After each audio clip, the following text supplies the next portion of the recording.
What did you say to Adam? I told Adam everything.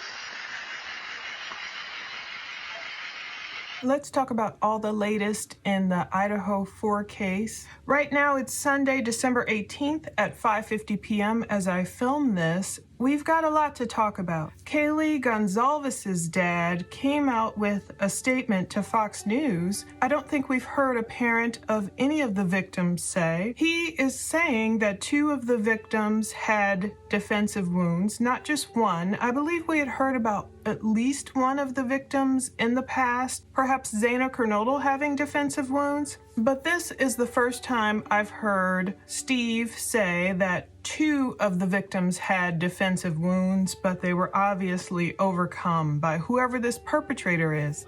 2 people had defensive wounds, overpowered those people.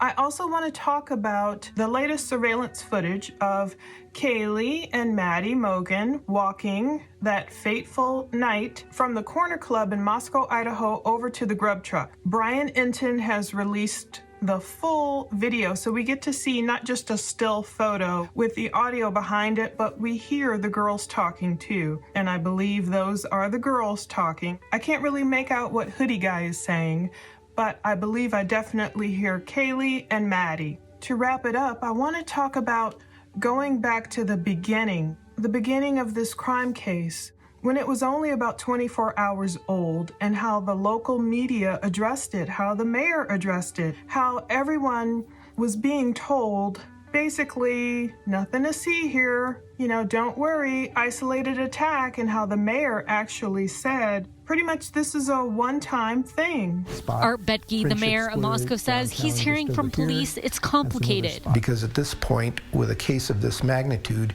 you do not want to mess things up. Earlier today, the Idaho State Patrol was contemplating bringing in a mobile lab to assist in the processing of a rather complex scene. Tonight, he says they're waiting for confirmation from the coroner's office on the cause of death, but there's no threat to the public. Looking around, looking at the timeline when things happened, it turns out that this is a one-time event at one particular location.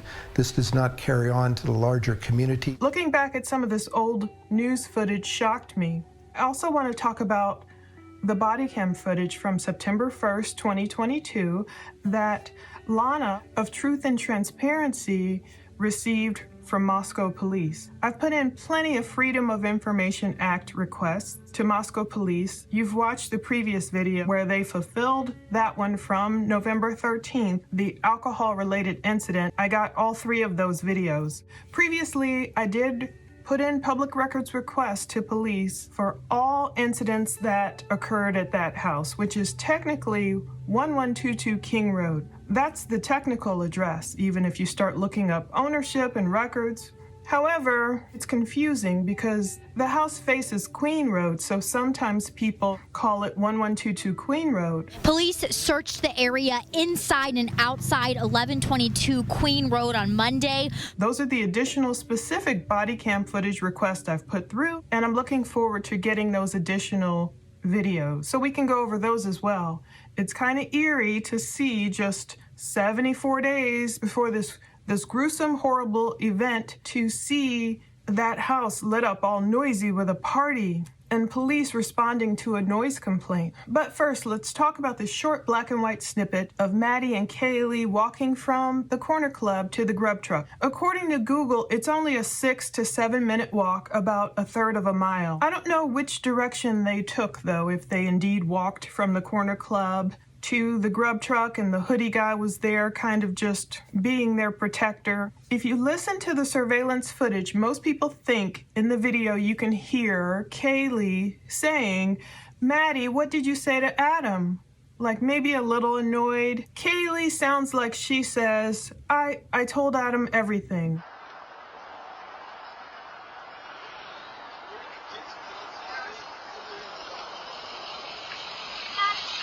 What did you say to Adam?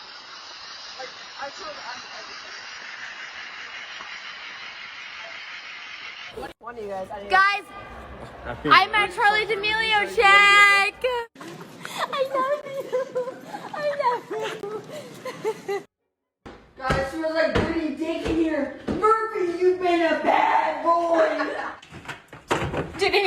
chores today. Fuck, I'm just gonna do it.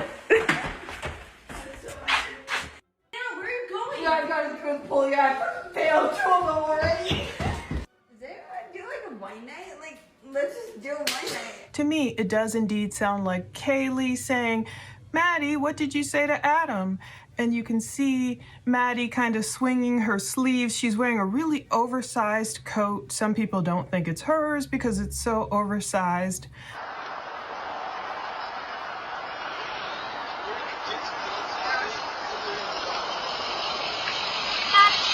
What did you say to Adam? Like, I told Adam everything. I do think Hoodie Guy says something, but I haven't really made it out. Maddie seems to hesitate and say, I told Adam everything. Some people think that's the Hoodie Guy answering Kaylee because Maddie does have a somewhat deep voice from the few voice comparison videos I've been able to find. So as soon as this video first came out yesterday, everyone goes on this search for Adam, and I was no different, digging deep to try and figure out who's this Adam guy. Now, thankfully, Kaylee's dad has talked about it. It doesn't seem to be Adam, the guy who was a roommate or potentially friend or roommate with Jack, who was Kaylee's ex-boyfriend. Adam apparently is a bartender at the Corner Club. So, of course, you know, in our sleuth minds, we're trying to connect the dots, and we're thinking, oh boy, did Maddie spill the beans to this Adam guy, this super tall basketball player? Did Adam go tell something to Jack? And is that why Maddie and Kaylee went home calling Jack over and over again, trying to set things straight? But no, according to Brian Enton, an attorney for the Goncalves family, says it is his understanding that Adam is a bartender and he's not a suspect at this time. That's the same thing Steve is going to tell Lawrence Jones of Fox News. That film, to the family, we've had that film for a while. I believe the business reached out to us directly, and after they had given it to the police. So it was kind of comforting to us because it's just two girls having a good time talking about, asking about their bartender and just being girls on their way to the grub truck. We asked, and we did the obvious due diligence when we looked into that, and it was pretty clear that this individual was not a part of the investigation as far as a suspect. So we know the video was obtained through the Facebook group University of Idaho Murders Case Discussion. It's the hugest group out there, all in there discussing the case. More than 100,000 members. A lot of people are very interested in this case, and of course, seeing it come to some sort of solution. The video was given to Fox News Digital by Christine Cameron and Alina Smith. They created and they're the admins of that Facebook group, and they have made it clear they didn't sell the video to Fox News. They didn't take any money for any of this stuff. But Christine wanted to clear the record in terms of people implicating Hoodie Guy from the beginning as soon as the food truck video came out. Christine said, people are drawing the conclusion that he's creepy from that few minutes, and I want to give a bigger picture. He wasn't just staring at them, he was with them prior. So that does lend credence to the fact that some people didn't believe that Hoodie Guy was with the girls when they first appeared in the food truck video. Well, now we have further evidence that he was walking along with the girls even before they arrived at the food truck. It did look like they ditched him when they got their ride. Hoodie Guy has been cleared by police. That's all we can say about him. There have been theories and comments bandied about where someone who knows someone will swear that, the girls claimed Hoodie Guy was giving them the creeps and all this stuff. We don't have any confirmations of that. All we have is what police are telling us. The Facebook admins told Fox they got the video from a Moscow resident who had previously submitted it to police. They believe that giving it out to the public can provide greater context to the incident. Fox News only used the video stills with the audio to protect the privacy of the source. But now that we have the full video, we can examine it further. People are looking at that white truck who pulled in, but it looks like he was just parking. And I was trying to track down that street. I saw an eye.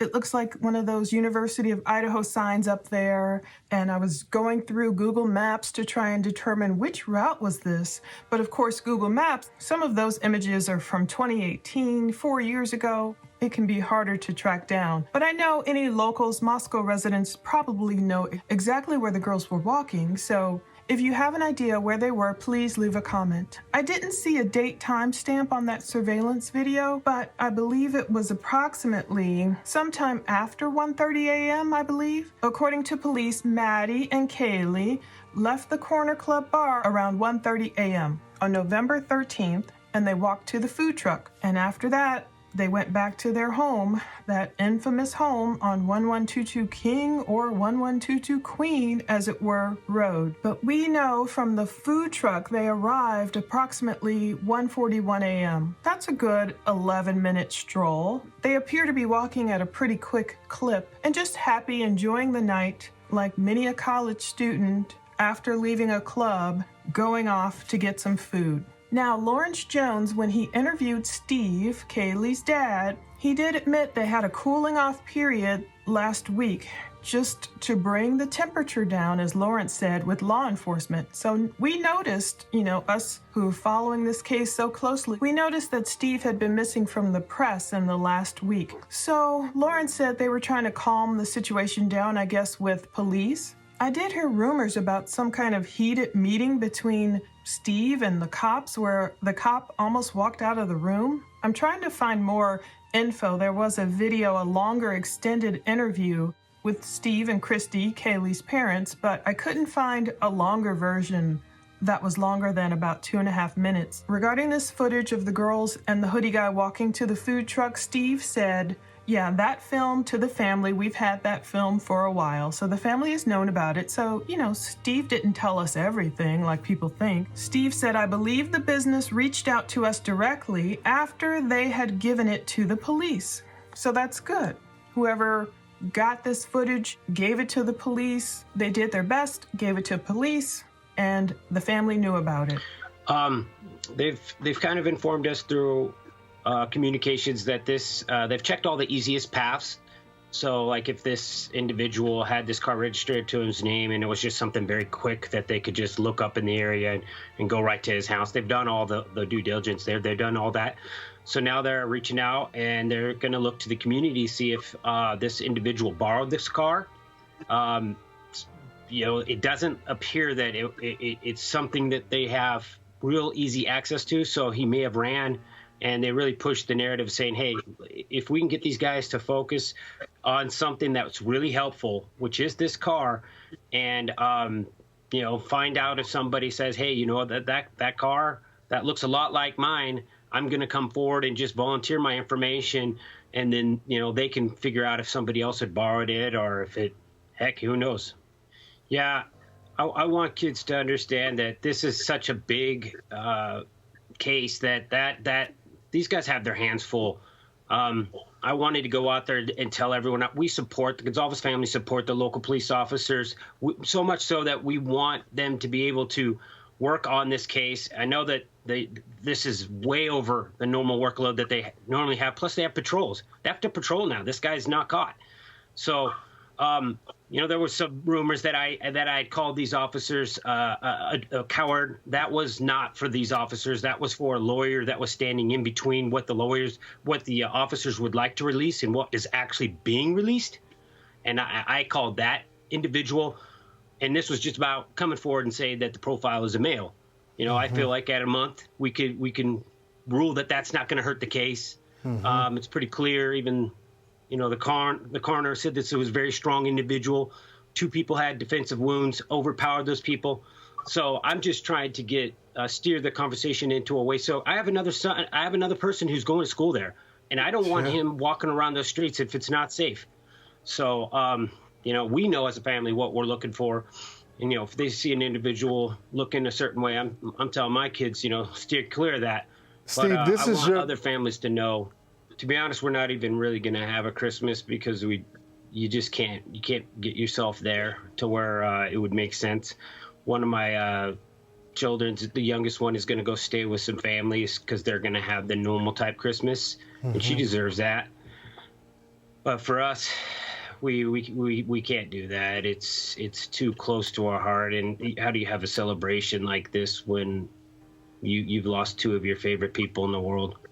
Steve said it was kind of comforting to us because it's just two girls having a good time talking about, asking about their bartender, just being girls on their way to Grub Truck. So I'm assuming this Adam is a different man than the Adam who's friends with Jack, but who knows? Whether it plays into anything that happened later that night or not, we just won't know until police confirm or deny things. When Lawrence asked, you don't suspect that this Adam is a suspect?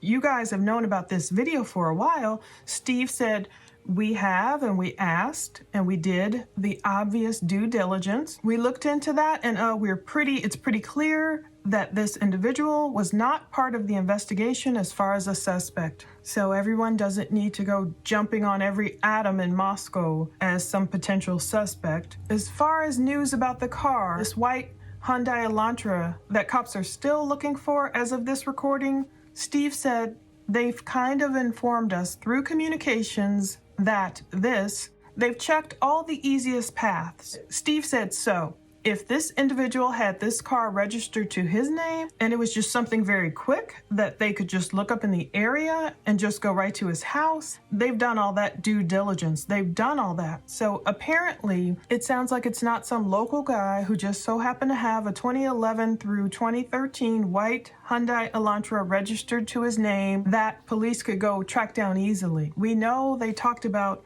more than 22,000 Hyundai Elantras fitting that profile of the car they're looking for. Steve said, so now they're reaching out. They're going to look to the community to see if this individual borrowed a car.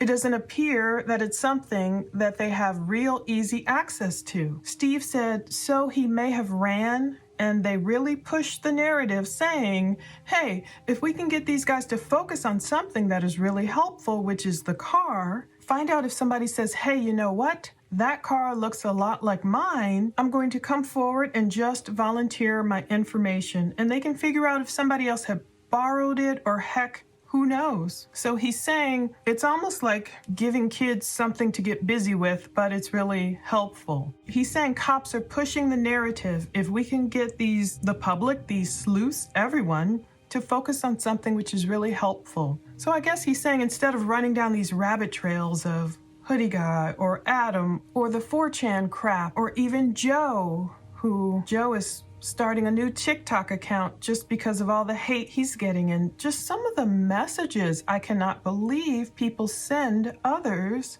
just because they think this person must have had something to do with it. And so it gets horrible. So I see what some of these people mean. But to give all of us out there something good and valid to focus on is finding this white Hyundai Elantra. And so he's saying, look, maybe you own one, but you weren't over at that King Road house, but maybe a person has a nephew or a friend who borrowed their car. Maybe they didn't even know. Maybe their car was stolen. So Steve is saying, look, just come forward. I know that's a lot, especially if someone knows it was their son or it was their crazy uncle or whomever had their car during that time period. Come forward, even if maybe they were hundreds of miles away. We can't assume this is some local person. Steve said he wants the kids to understand this is a big case and these cops have their hands full. Lawrence is once again asking Steve, what do you say to all the kids who are worried, I guess, about inconsequential things?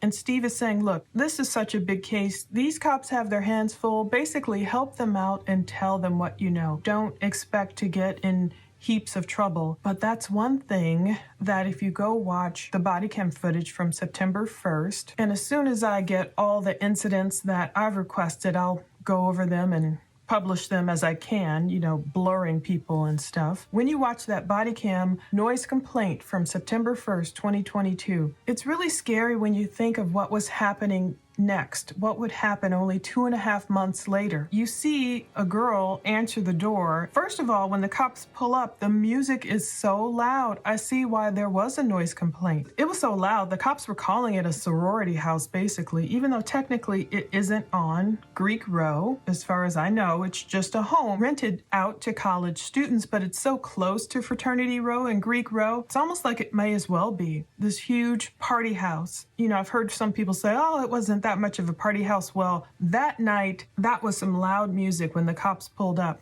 and they're banging on the door pretty loudly. It appears as if one of the roommates answers the door. When you watch it, you'll see it looks like a girl like Bethany, but she seems afraid, or I'll go get the owner or whomever really lives here. So she didn't give her information to the cops, and the cops had to bang several times. A couple of guys, I don't know who they were, they come down, they give the cops a line. The cops are trying to say, this one cop is just like stupid effing kids, but he was just frustrated. You can tell. He's like, I've been a cop for 22 years. This is just a noise complaint. Don't turn it into something bigger. And they pour out their alcohol, their little Truly cans. The cops get rid of it. You see a white car, but it's a Chevy parked in that lot. The people there turn the music down, but no one had really wanted to come back to the door. These two guys come back to the door. I know they were probably just trying to practice chivalry, and they were seemingly protecting the girls from the cops. The girls didn't seemingly want to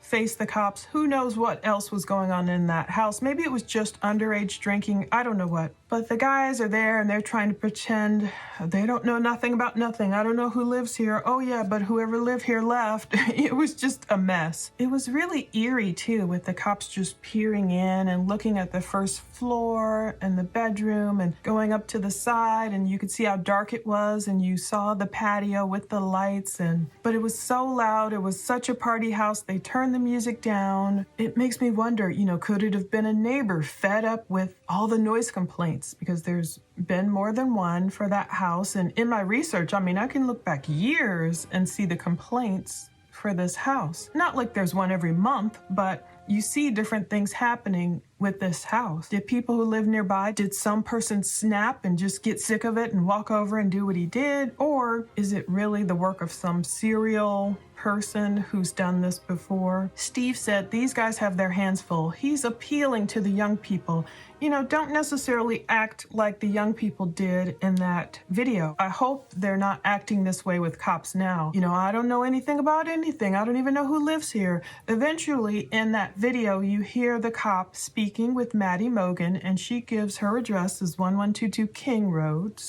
And she says, she's going to kick people out. And the part that was scary to me was, even though they were probably lying to police, the part that was scary to me is when the guys told police, well, none of the people who live here are here right now. Now, I believe that wasn't true because I think we saw Bethany open the door initially. However, you could hear one guy in the background say, yeah, they've had parties before where none of them are here. Now, I don't know if he was lying or not, but that's pretty scary and telling if it's so much of a party house that people who don't even live there can throw a party when the residents aren't even there. It just makes it feel too open to me. It makes it feel like too many people had access to that home. And that's what's scary to me with all the young girls living there who lived there with just too much access, too much alcohol. Like, okay, I know we've all partied. By the grace of God, we survived our college years. This situation just seemed dangerous. So Steve is reaching out,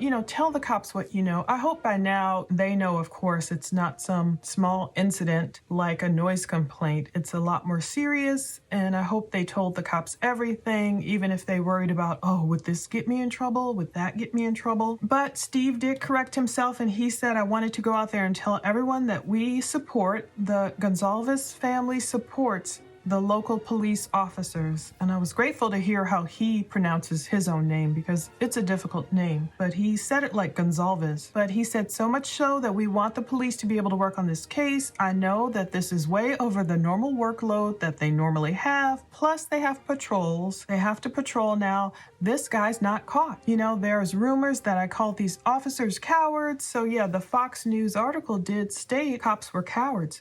But Steve is clearing it up. He's saying that's not for these officers. That was for a lawyer that was standing in between what the officers would like to release and what is actually being released. And he said, and I called that individual, then he trailed off and said, and this is just about coming forward and saying that the profile is a male. And I don't blame him. He said, you know, I feel that at this point, like we're at a month, we can rule that that's not going to hurt the case. It's pretty clear. Even the coroner said this was a very strong individual. And that's when he said 2 people had defensive wounds, overpowered those people. So I'm just trying to steer the conversation into a way. I have another son, he said. I have another person who's going to school there, and I don't want him walking around those streets if it's not safe. So we know as a family what we're looking for. And he said, and you know, if they see an individual looking a certain way, I'm telling my kids, steer clear of that. So, and he said, but I want other families to know. And I really applaud him for that. I applaud Steve for how much he's speaking up. He's not being shut down. And unfortunately, it can be, lawyers are great, but in this circumstance where they're probably, whoever this lawyer is, standing in front of the police to limit everything they say, I mean,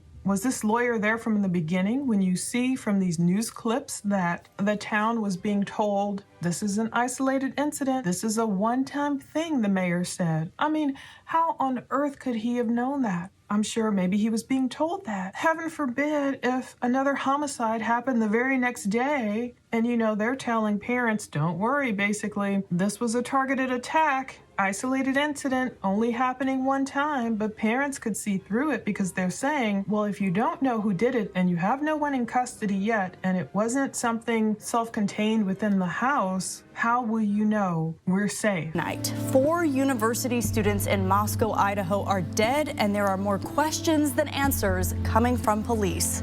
This is a picture of the 4 University of Idaho students together posted on Instagram sometime Saturday. Maddie Mogen and Kaylee Goncalves grew up in Coeur d'Alene. Xana Kernodle grew up in Post Falls. Ethan Chapin was from Mount Vernon, Washington. Thank you for joining us on this emotional night. I'm Kirsten O'Connor. And I'm Aaron Luna. Students at the University of Idaho are reeling. Parents are stunned and picking up their children and taking them home.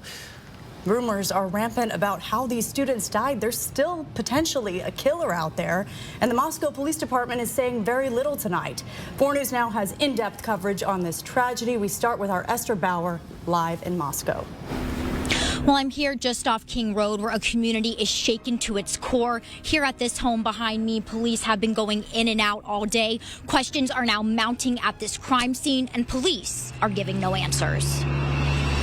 All of a sudden this happened. The unthinkable. 4 students found dead on Sunday right next to the University of Idaho. Neighbors are still in shock, now taking new measures to protect themselves. Law enforcement is still looking for evidence and a suspect. Releasing little information has those in the area asking questions. Until we have the details of sort of what caused the police to think it was a homicide, then I'm still not entirely sure about it. Classes are canceled and a memorial is now growing at the university entrance. There's been smaller scale tragedies that have happened over the years since I've been here, but this is something completely different. Frank Chen also lives nearby, a recent U of I graduate with a new outlook on life through these tragic deaths. Like, make sure to just kind of live your life as much as you can, because you never really know how much time you have left. As days pass, the investigation is intensifying to find a killer with 4 students dead. And we keep hearing from viewers about why there are so few answers as of now on a cause of death and a possible suspect still on the loose. We asked police for that information and for an interview. As of now, we were not granted either of those. We'll continue to press for more answers and bring you the latest information as this tragedy unfolds. Reporting live in Moscow tonight, Esther Bauer, 4 News Now. Esther, thank you for asking those questions. Nightside. We want to go back to Moscow and continue our coverage on the deaths of the 4 University of Idaho students. The Moscow Police Department is only saying it's investigating the deaths as homicides. We've been covering this and tracking the story with team coverage since Sunday.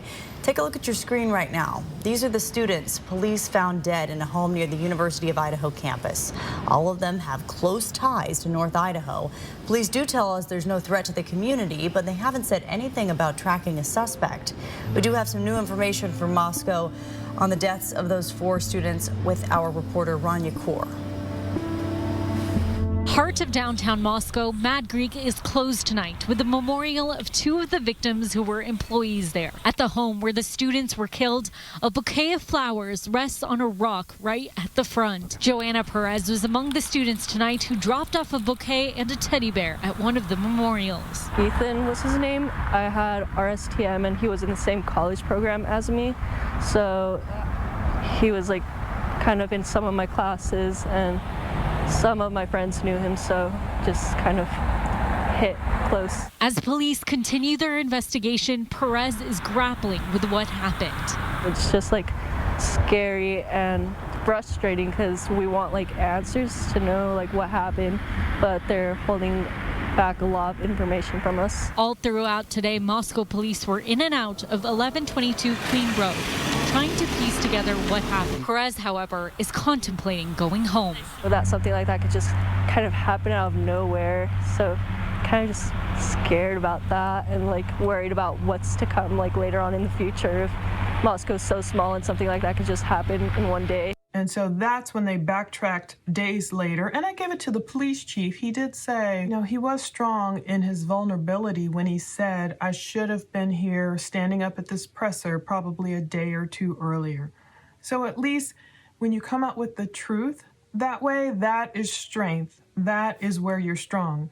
I think some people think strong look like, nope, everything's fine, we got it in the bag, nothing to see here, because the very first tweet, once again, that came out about this case, it was later than 5 p.m. that Sunday. Now, officers responded right before noon. By 5 p.m., I guarantee you, Eastern Time, I guarantee you they knew 4 people were involved in this homicide. But they published a tweet, the school, University of Idaho, and I'm not sure if this is what cops told them, but that tweet said officers are investigating a homicide. A homicide means singular, one. From the beginning, it feels like they came out and wanted to just lessen the effect, the truth of this case. Eventually, the very next day, they came out with, okay, it's 4 people, and here are the people. And we still didn't know much. It was around the same time there was a case on the East Coast where a guy in college had also done away with some of his classmates, but at least he was in custody, he was caught. They found out during the presser, and I believe that police chief said, thank God. So that one was a different case, but the Idaho one, it was like, wait a minute, are they gonna catch this Idaho person, the perpetrator, or not? But from the beginning, it was, oh, there's just a homicide. You know, as if, of course, any homicide is horrible, but they made it sound like it was singular. They made it sound like it was a one-time event. They made it sound like they had everything in the bag, everything under control. They basically, it sounded almost as if they knew who the suspect was and was just about to put the handcuffs on him. But now here we are, more than a month later, still thankfully getting video evidence. It'll help put things in the timeline. It'll help hopefully catch who did this. So I don't blame Steve for saying, look, I don't want my son walking around if it's not safe. And Steve and Christy must have, I forget, maybe 5 kids or something. Some people assumed the 17-year-old daughter that the coroner told, horrible information to was the same daughter who has been speaking out in the press, Olivia, but obviously Olivia is older than 17. She's married. I think she has a baby. But I don't blame Steve for saying, look, I want other parents to be warned. The profile is likely a male, and why wouldn't the lawyer want cops to say that? I know they're cracking down because cops can be more exposed, subject to lawsuits, and I know certain things are changing in different states, and I know some people are lawsuit happy, but if you just do your job with honesty, hopefully God will protect you from all those frivolous lawsuits. If that's the worry, it shouldn't be the worry. You don't have to try and make things sound better than they are to avoid a lawsuit. For example, you could say, we believe from the evidence the perpetrator is a male. And perhaps this. And that doesn't mean they'll be correct when they catch him, but they could cover themselves with that type of language instead of saying, nope, we're not telling you anything. I don't blame Steve for getting a lawyer to help him speak his mind and say the things he wants to say and get the information he wants from police. But Steve sadly said, to be honest, we're not even really going to have a Christmas because you can't get yourself there to where it would make sense. He talked about one of his children, the youngest, I'm not sure if that's the 17-year-old, is going to go stay with some families because they're going to have the normal type Christmas. She deserves that, he says. They all do, my goodness. But for us, he said, we can't do that. It's too close to our heart. Well, I'm sure he didn't mean it wasn't close to his child's heart, but of course, you know, as parents, maybe it's all a horrible type grief. I can't imagine. He said, how do you have a celebration like this when you've lost two of your favorite people in the world? Ugh, that was hard. So we've already looked at other body cam footage. As soon as I get the body cam footage of the noise complaint from September 1st, 2022, with the 3 responding officers responding to 1122 Queen Road for loud music call, we can go through that together, along with some others I've requested from the residents. Yeah, even previously, even during those Rona times, there was a complaint of a very large gathering involving no social distancing nor face coverings reported on the 1100 block of King Road. So you know it could be that house. Let's close with Luke 1:68 through 70. Blessed, praised, glorified be the Lord, the God of Israel, because he has visited us and brought redemption to his people. And he has raised up a horn of salvation, a mighty and valiant Savior for us, in the house of David his servant, just as he promised by the mouth of his holy prophets from the most ancient times. So yeah, listen again to the videos. Let me know what you hear. A lot of people heard the scream. Some people, you know, can't hear it. I'm surprised I heard it too, because it's very faint, distant. It might not have been a scream. It might have been a squeal. It comes prior to the officer ripping that ticket. So if you listen to the noise prior to, I'm surprised I heard it though, because that Beatles song, I forget, there's this point where I hear absolutely nothing. And my whole family can hear that high-pitched sound, and it's even the dogs can hear it, but I can't hear it. So I'm surprised I heard that. A lot of people hear it in the body cam footage along with other things, but gathering all this body cam footage, it is true. It paints a story. It paints a picture of what was happening prior to, months before, and the day of, hours before, hours after, and beyond. I hope we get more from information about Xana and Ethan. Any footage that shows what they may have been doing. Any footage that shows their activities, if they really were at the Sigma Chi house the entire time, and police still want more info about what they did all those hours, I hope they're able to get that too. Thanks so much for watching, and stay tuned for more.